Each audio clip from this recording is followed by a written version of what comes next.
My name's Ruth Jeantet, and I've been attending McLean Bible Church since 2004 approximately. I got introduced to the church by a college friend, and it was kind of love at first sight. I just had great friends there, great community. One of the main things that I did was to serve as a small group leader. That meant that I was discipling 8 to 10 women every week. It was a pretty big commitment. And at the beginning, there was a lot of support. It was wonderful. And I have very fond memories of all that. And we even did like mission trips with the church and all that. So, but then very gradually and almost at the beginning, imperceptibly, changes started happening. And if you weren't involved in the church or if you weren't a leader, you didn't even see it. They started making cutbacks. They basically decimated the infrastructure of the church and started saying things like, well, I'm sorry, but we can't do such and such, or we can't have such and such ministry because we don't have the staff for it, or we don't have the funding for it. David Platt did this whole big series on the 12 traits of a biblical church. And all of a sudden, they were making this argument in the leadership meetings that a ministry at their church could not continue if it didn't it didn't check all the boxes of that 12 traits list that he preached about. I remember us leaders sitting at these meetings, looking at each other and saying, well, in my ministry that I serve in, we don't do baptisms. We don't do some of these things, we don't serve communion. We don't do all these things that are in this 12 traits list. So what's going to happen to our ministry? So I was serving in mainly music. It was almost like a gateway ministry to get people who might normally never darken the doorway of a church to come in and be served and loved on. It was primarily for mothers or parents or guardians of preschool age children, and they would come and have kind of a music and movement session where the kids could play and dance and sing, but interspersed in all that was the gospel, Christian songs that the kids would learn and have lots of fun. And it served the parents and guardians too who came. Everybody was loved on and touched by the gospel. So much so that we grew and grew, and the leadership was also this tight-knit group of volunteers that even met on their own for another Bible study and book club. I mean, it was just like, it was so wonderful. But all of a sudden, they started like removing things and saying things like, well, we don't have enough operations staff to set up the room. So you're gonna have to set up yourself. And we're like, oh, well, it's no big deal. We don't need very much. We're just little kids sitting on the floor, so whatever. We can move the tables. And you know how you kind of make excuses and legitimize things like, oh, it's no big deal. We can work around this. But it kept happening more and more. It's like we don't have the staff to take care of some of the financial aspects.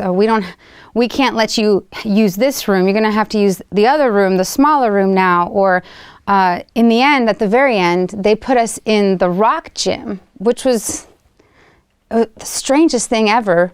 But it was kind of like, well, we don't have room for you. Like, we're just pushing you further and further to the margins. And finally, the news came that they could bless us, but they couldn't support us. And that's a no-go for a ministry like Mainly Music, because they're a parachurch organization, meaning they're a little bit like Awana, where they're their own organization, but they have to be partnering under the umbrella of an actual church. So if our church was saying all of a sudden they wouldn't house the account and they wouldn't pay the administrative fee for that ministry to be in this church, we couldn't operate. And not only could we not operate because of the licensing, we couldn't even use the songs from Mainly Music and the curriculum from Mainly Music anywhere else. We couldn't just meet in someone's home and carry on. So it was a kind of a death sentence to our ministry. And this was a shocking moment. Like, how could this happen? Like, what did we do wrong? Is there something not God honoring in this ministry that they would respond this way to us? So this kind of started a domino effect of questioning. Towards the end of 2019, there's always a congregational meeting and they vote on the budget. And since we were members, we felt an extreme responsibility to be knowledgeable about the budget before we vote on it. And so for the first time ever, my husband and I got involved in some of the meetings that went on beforehand. And there was one in particular that was advertised as a Q&A discussion. I think it was even called like a forum about the budget. Now, when I hear, Q&A discussion and forum, maybe I'm mistaken, but I hear that and understand that it's a back and forth, where they're telling us things, but they're also taking our input, and maybe not only do we learn more about how the church works, but we have some feedback that we can give into how decisions are made about the spending of money. And it couldn't have been farther from the truth. So we went to this meeting, and Larry stood up, and he kind of treated it like the normal finance section that he always speaks about during the congregational meetings, where he just kind of goes through everything and just kind of, lecture style, just talks about everything. And we couldn't even say anything. Finally, when we had a chance to do Q&A, some really strange things came up. One of the main questions that people asked, because it was November, what's happening with Turkey Outreach? Why haven't we heard any announcements being made? And you have to understand that up until this point, Turkey Outreach was one of the most successful ministries the church had. Every year it happened without fail, and it was massive. I mean, we'd take up the whole parking lot with assembly lines, and thousands and thousands of boxes were made. I don't even remember the total. I think at one point we hit a max of like 20,000 boxes that we made, and so many people were blessed by it. There were gospels and Bibles in all the boxes. It was phenomenal. And so for all of a sudden to hear that's not the direction the church was going in anymore, it didn't make any sense. They started talking about how they were going to eliminate the use of something that they called designated funds. Now, designated funds were an extremely helpful thing, because if you were giving money to the church, you could earmark it and say, this is for Access Ministries, or this is for Turkey Outreach, etc. And you would know that 100% of your money was going straight to that designated fund, and it wasn't going to be appropriated to anything else. A central operations fund, to us, just meant that it was a no man's land for money, a gigantic pot that who knows who was taking what out and when and how much. And it meant that you couldn't specifically designate money to a missionary, for example, that the church was supporting. It just became just so vague. It also meant that it was really easy for them to remove ministries and remove the funding for those ministries, because there wasn't a budget set for it. Things started to make sense to me, why they were saying things about mainly music, that they didn't have the money to allocate to that. Of course, when it came time to Q&A, they accepted questions. I'm not saying they didn't, but they either didn't answer them or answered indirectly, or pretty much just told us, well, this is the way it's going to be. Like, we've already decided. You're welcome for us letting you know ahead of time, type of thing. I paraphrase, of course, they didn't say quite like that, but it was very off-putting. It's like, we're here trying to be a part of the church and get informed, but you're basically telling us, like, all these things are being eliminated and you have no choice about it. And I clearly remember one of those regional dinners. We were sitting around a table, there were lots of circular tables, and my husband and I were at one table. We were sharing, what kinds of ministries do you do, and like, are you part of a small group, and that kind of thing. And one lady piped up and said, I was part of a small group, but we recently had to disband. And all of us were, of course, very concerned, like, why? That's so sad. And the lady said, Well, we were told all of a sudden that we couldn't meet at McLean Bible Church. And that's where we had been meeting for our small group because there was no other central location with where everybody in our group lived. So because we can't meet at McLean anymore, well, our whole group had to stop meeting. It was really sad. That's when my husband and I piped up and were like, yeah, we have to admit, we've seen some really strange things going on. We just don't understand. And the more that we kind of like brought things up and asked questions, well, one of the regional pastors at the time was sitting at our table, and he's a very calm, mild-mannered man, very nice man, but he got more and more bothered by us talking about this. And basically cut us off at the end saying, this is not the time or place to talk about these things. If you have questions or concerns, you need to set up a meeting with the leaders. We will be happy to talk to you. So we did all that. The meeting, I thought it was going to be just the regional pastors, but more and more people kept coming into the room.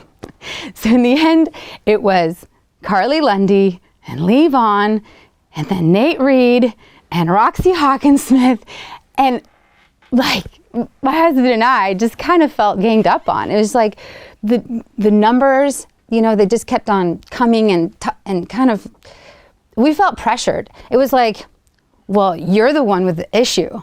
So, of course, I'm not saying that they said that like word for word, but that was the impression. So we politely asked all our questions, but then the responses we got were strange. They were either non-answers, like very vague, indirect, not really answering the question, or they would flat out say, oh, we don't know anything about that. You're gonna, I'm not involved in that. You're gonna have to talk to other people. You're gonna have to take that up with David Platt or something. Passing the buck, that's really what it felt like.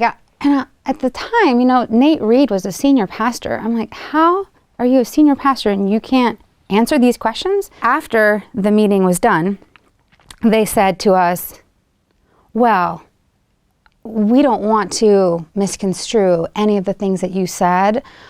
So we would like you guys to write up your own minutes to this meeting. And I was like, what? I don't think I've ever been asked to write the minutes up, like do the admin work for a meeting in this kind of setting where all I'm trying to do is really ask questions because I'm curious and I'm confused and people aren't being forthright with information. But in the spirit of not wanting my ideas to be misrepresented, I agreed. And I remember my husband and I carefully crafting this document. In fact, we were making the long drive down to Florida for Christmas. And I was like, well, I have lots of time in the car. So there I was typing it up, and it became this long but very organized document specifying all of our questions and the types of responses that we got. And in the end, that document became kind of synthesized and edited to, they said, please submit this to the elders. So we had to submit all of these minutes and questions and things that just never even got answered to the elder board.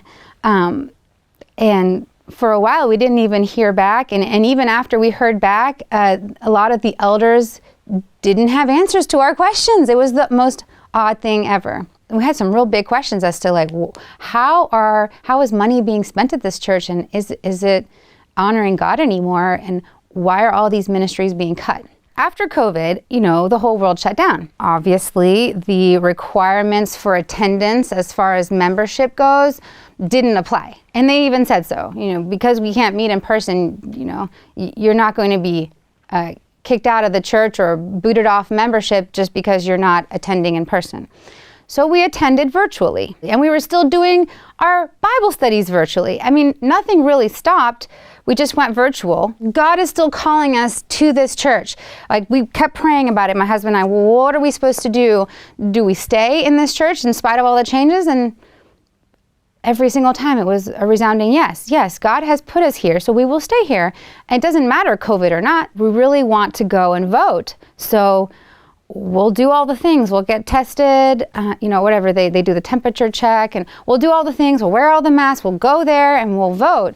And we went in the lobby. They looked us up, both me and my husband, and said to us, well, somehow your account's been made inactive.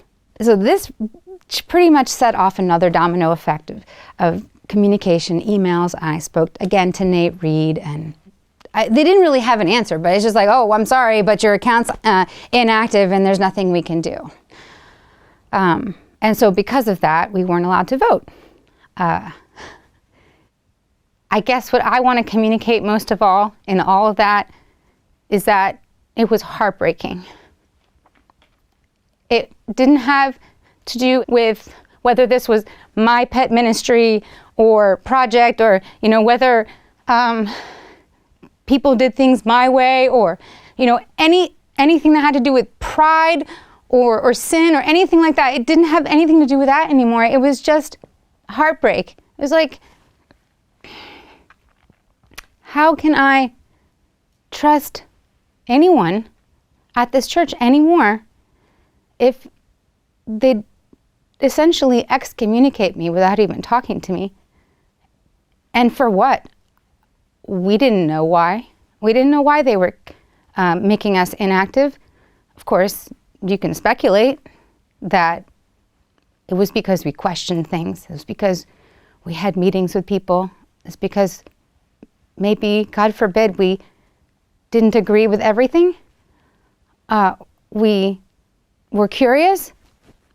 Are those really such bad things?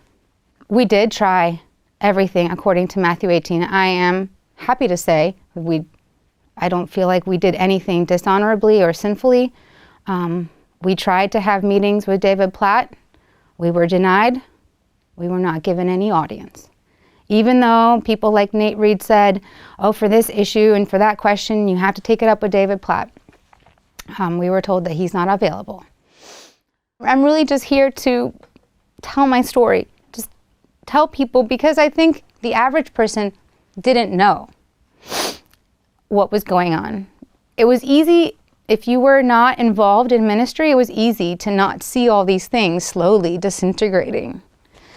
If you didn't know church leaders, well, then you wouldn't know that they were being laid off, and you wouldn't know that how they were being treated, and you wouldn't know how they got hurt. But I did. I did know those people, and those people I respected a lot, and all of a sudden they'd be gone. So I guess I'm doing this because I want people to know the truth. If you are a true Christian, you have to cling to the truth, and you have to stand firm. That's what the scriptures say. You have to stand firm in the truth. And that's why I'm here, because I can't stand for anything but truth. And that's why I can read to you from Ephesians 5. It says, let no one deceive you with empty words, for because of these things the wrath of God comes upon the sons of disobedience. Therefore, do not become partners with them. For at one time you were darkness, but now you are light in the Lord. Walk as children of light, for the fruit of light is found in all that is good, right, and true. And try to discern what is pleasing to the Lord. Verse 11, take no part in the unfruitful works of darkness, but instead expose them.